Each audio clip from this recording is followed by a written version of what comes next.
Okay, let's get into this. You know how sometimes you stumble across these historical accounts and they just pull you right in? Feels totally real, but also kind of unbelievable. Definitely. You shared some documents that were exactly like that. They hinted at this really strange mystery. And at the center of it, there's this guy who seems to have this almost supernatural knack for healing. Or maybe, something darker. Something much darker, potentially. Yeah. It definitely has that occult whisper to it. Yeah. So we're going deep on this story today, this supposed black magician and the weird web he spun in Paris, early 19th century. And the starting point is fascinating, too. This Parisian Freemasonic chapter formed back in 1805. Their focus, the three sciences, which already tells you something about the intellectual climate, doesn't it? Maybe the lines between science and the, let's say, esoteric were a bit blurrier then. Good point. It sets a certain mood. And then, bam, the hook you mentioned. Yeah. The narrator bumping into this Ernst Muller figure. Right. And he's in a terrible state. Exactly. Totally is rated. It just throws you right into this personal drama that, well, it's about to get seriously bizarre. Absolutely. So the main source we're digging into today, it lays out these encounters the narrator has with Muller. And the rise of this other figure, José Maria de Chassin. José Maria de Chassin. Sounds quite grand. Our mission, basically, is to try and figure out this Chassin guy. What was his deal? How did he get this, hypnotic hold over people? And what happened to Muller? The guy who started out looking like a beggar? How does he fit in? Exactly. It's a strange path, this one. Definitely hints at some, unusual powers and manipulations. So let's start back in 1805, that first encounter. Yeah. Imagine the narrator's shock, seeing someone they knew, maybe respected once, now literally tattered and disheveled, begging. It's a massive fall from grace, clearly. Tells you something went very wrong for Muller. And Muller's reaction is just as striking, isn't it? Oh, totally. The narrator spots him, Muller looks up, his eyes go wide with shock. And he runs, just turns and flees immediately. Yeah, like he's seen a ghost or someone he absolutely cannot face. Yeah. What does that tell you? Guilt, fear. It screams unresolved issues, something significant, probably negative, in their shared past. He desperately wants to avoid any connection. Then the narrative kind of pauses on that drama. The narrator mentions visiting his parents, feeling this strong spiritual bond before they head off to the Orient. It feels like a grounding moment, doesn't it? A bit of stability, maybe drawing some strength from that connection before things get weirder. It's a real contrast, yeah. Stability versus what's coming. He also mentions a colleague, Victor Amadeus, doing well in the order. Right. And then fast forward, it's 1818. The narrator's back in Paris. He's there for Rogan's lectures, planning to introduce Amadeus. And it's this trip, this return to Paris, when the whispers start. Ah, yes. The rumors. Rumors about a wonderful man, a healer, apparently helping women with some very unconventional methods. Laying out hands, breathing on them, that kind of thing. Exactly, which immediately sounds, well, what does it sound like to you? Not standard medicine for the time, surely. No, it sounds more like, faith healing. Or maybe something else entirely, something performance-based. Could be. And the account gives us two specific examples, supposed phenomenal results. Right. Madam X. A young widow, plagued by terrible headaches for 20 years. And the detail about the headaches being preceded by shameful dreams she could not bear to describe. Well, that's fascinating. It is. And her strong religious background is mentioned, too. Which might suggest, what? A psychological route to the pain? Maybe making her more receptive to something unconventional? That's a really sharp point. The mind-body connection, especially then, was probably understood very differently. And someone deeply religious might look for spiritual answers, potentially making them vulnerable. Okay, then there's Mademoiselle Y. Wealthy, beautiful, vowed never to marry after her fiancé died. Her issues sound more like anxiety, maybe, shortness of breath, trouble swallowing, vertigo. And triggered by social situations. Being stared at, deep male voices. Again, it points towards something psychological or emotional being tangled up with the physical symptoms. And the story goes that both these women, completely healed, after just a few sessions with this José Maria de Chassin. Amazing, if true, and they become totally devoted followers. Right, which is how he starts building this following based on these, well, miracle cures. This is where you really start to see the charisma, the influence taking hold. Makes sense. So the narrator's colleague, understandably, gets curious about this Chassin character, starts looking into him. And the picture that emerges is odd. Yeah, he's described as muscular, handsome, maybe around 30, dresses like a dandy, very meticulous.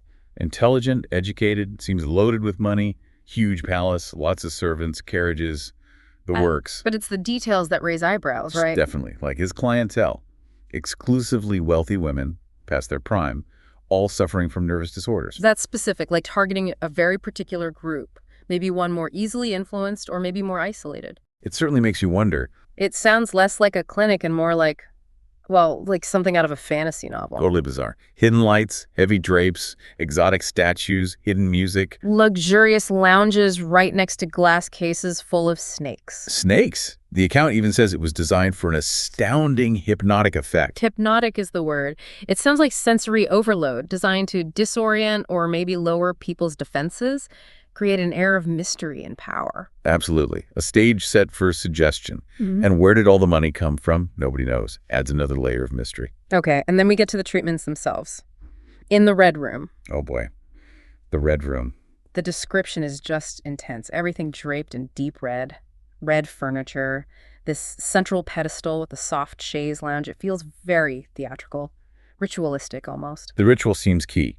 Patients have to undress, put on a long red gown. And lie there staring at their own reflection in a mirror on the ceiling. Yeah, imagine that. Very vulnerable, very focused inward. Could definitely heighten emotions. And then the atmosphere builds. Sweet incense fills the air, the red light dims, soft music plays from behind curtains, inducing this pleasant drowsiness. It's all stagecraft, setting the mood, making them receptive. And then Chassin appears in a billowing red silk gown. Like some kind of high priest. Or something darker. And the healing act. Yeah, describe that. He leans over the patient, warm breath on their eyes, lays his hands on them. They shudder, lose consciousness, attributed to this concentrated healing force. The language is so suggestive, isn't it? Very sensual. It blurs the line between therapy and something else. Something much more intimate, it seems. And the patient testimonies afterwards really drive that home. Mademoiselle Y felt like nectar and ambrosia were poured into her veins before she fell asleep. Sounds euphoric. But Madame X's account is even more explicit. Right, waking up with pleasurable weariness, victorious and sated upon a bed of laurels. Tension dissolved, longing satisfied, senses rejuvenated.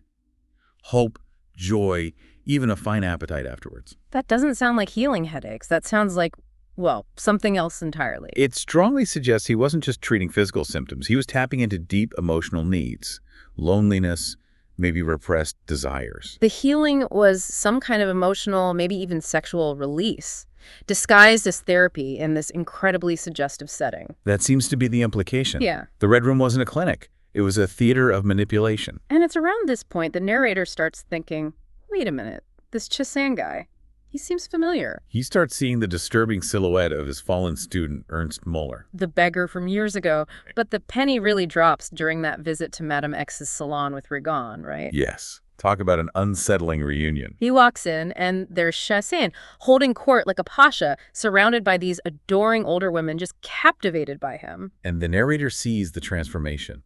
The hooded eyes, that fawn line on his lip, the aggressive jaw, the perfectly arranged curls. He describes him as a demon of sexual rage.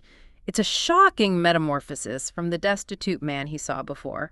And Muller Chassin sees the narrator and just deflates. Yeah, the confidence evaporates, he makes quick excuses and gets out of there. Terrified of being questioned. Totally afraid of his past catching up with him. And that's when the narrator gets it. Chassin isn't a healer, he's a manipulator. He's bound these women with tremendous lust. Their spirits are asleep in the glowing crucibles of their bodies.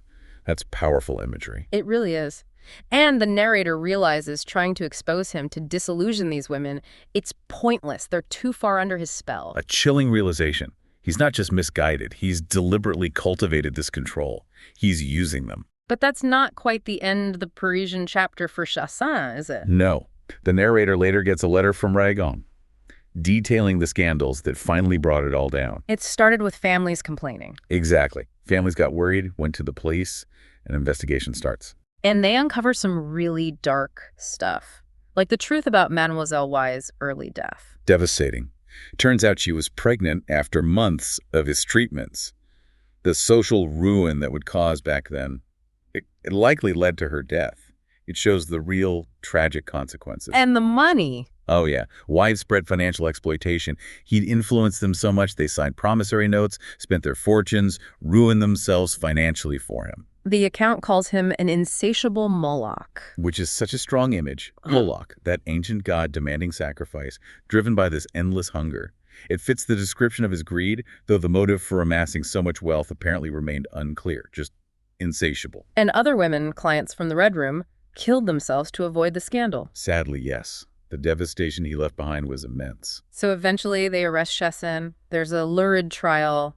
He gets sentenced to death. But then somehow it gets commuted. Life in the galleys instead. Which sounds horrific. You'd absolutely think that would be the end of Ernst Muller's story. You would hope so. The narrator even says he hoped the sheer horror of the galleys would, break him, deter him for good. Right. But there's this lingering doubt, this unease in the narrator's tone at the very end. He just can't shake the feeling that it's not over, that the thread that bound them had not been severed. That's quite ominous. And he finishes by saying he would come back. So I waited for the return of Ernst Muller. Gives you chills. It really does. It speaks volumes about the perceived power, maybe the resilience of someone capable of that level of manipulation and reinvention, or perhaps a deep, almost faded connection the narrator felt. It's a profoundly unsettling end to that part of the story. So wrapping this up, this deep dive really paints a disturbing picture, doesn't it? Muller's transformation into Chassin. It's a wild cautionary tale. Absolutely.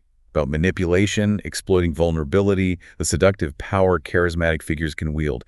His black magic seems less supernatural and more a frighteningly effective blend of psychology, stagecraft, and preying on desire. Yeah. It wasn't spells. It was a deep understanding of human weakness, maybe. And you're left wondering, what really drove him? Was it just basic greed and lust? Or was there something else maybe hinted at by that early connection to the three sciences, some other ambition? And the narrator's certainty that he'll return.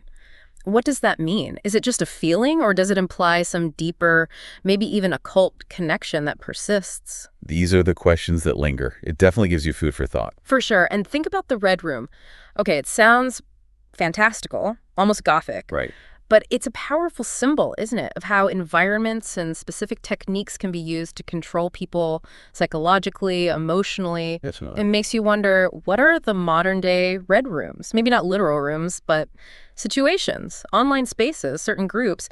Where are people vulnerable to that kind of intense influence today? That's a really important connection to make. The methods might change, but the dynamics of manipulation and charisma persist. So if this dive into the mystery of this black magician figure has caught your interest, maybe exploring the history of occultism or the psychology of cults and charismatic leaders would be worthwhile. Understanding that early 19th century context too, all the social upheaval, the intellectual currents, it definitely adds another layer to this incredibly strange and unsettling story of Ernst Muller.